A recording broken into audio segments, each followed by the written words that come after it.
வணக்கம். என் பெயர் ஷமிலா ராமச்சந்திரன். நான் டிப்ளமா இன் வர்மா அண்ட் தொக்கடம் ஸ்மார்ட்டா அகாடமியில் இப்பொழுது எடுத்துக்கிட்டு இருக்கேன். இந்த வீடியோ இந்த எக்ஸாமுக்கு பயன்படுத்தக்கூடிய வீடியோ. இப்பொழுது கவுளிக்காலம் செய்முறையை பார்க்கலாம். கவுளிக்கால செய்முறையை பார்க்கலாம். கவுளிக்காலம் இது உயிர் காக்கும் நாசியை சரிப்படுத்தும் ஒரு செய்முறை, ஒரு அடங்கல் முறை. இப்போ கவுளி காலத்தை எப்படி நம்ம கண்டுபிடிக்கிறதுனா, இந்த கட்டை விரலின் எலும்பு பகுதியை முடிகிற இடத்திலும் சுண்டு விரல் ஆள்காட்டி விரல் முடியும் இடத்திலும் இந்த குழி ஒன்று இருக்கும். அந்த குழியை நீங்க பார்த்தீங்கன்னா கண்டுபிடிக்கலாம். திரும்பவும் சொல்றேன், கட்டை விரலின் எலும்பும்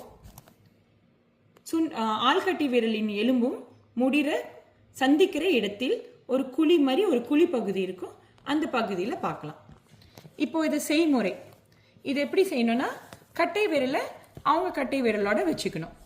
இந்த மூணாவது விரலை அந்த குழியில வச்சு வரிசையாக அடுக்கிக்கிட்டு ஒரு 3 வாட்டி ஒரு அழுத்தம் கொடுக்கலாம். 1 2 3. இது ரெட்டை கையிலும் செய்யணும். அதாவது இந்த கையில செஞ்சிட்டோம்னா வலது கையில, இடது கையிலையும் செய்யணும். இடது கையிலையும் அதே மாதிரி தான். பாஸ் பண்ணிடா. இப்பொழுது இடது கையில் அதே மாதிரி தான்.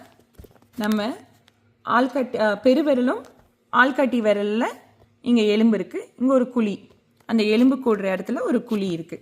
அந்த குழியில 3 விரலை இப்படி வச்சு கட்டை விரலை வச்சுக்கணும்.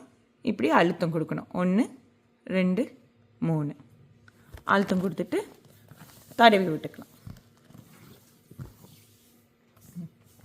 இந்த கவுளிக்கால வர்ம முறை பார்த்தீங்கன்னா, இது ஒரு அவசர சிகிச்சை வர்மம் என்று சொல்லலாம்.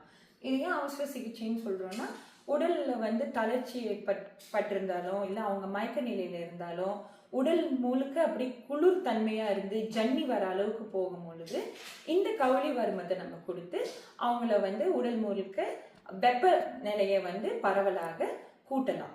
ஸோ வெப்பம் குறையும் பொழுது இந்த கவுளிக்கால வர்மம் வெப்பம் குறையும் பொழுது கவுளிக்கால வர்மம் நம்ம கொடுத்தோம்னா, வர்ம முறையை கொடுத்தோம்னா அவங்களுக்கு ஒரு திடீர் உற்சாகம், நாசி ஓட்டம் சீராகும்னு சொல்லுவாங்க.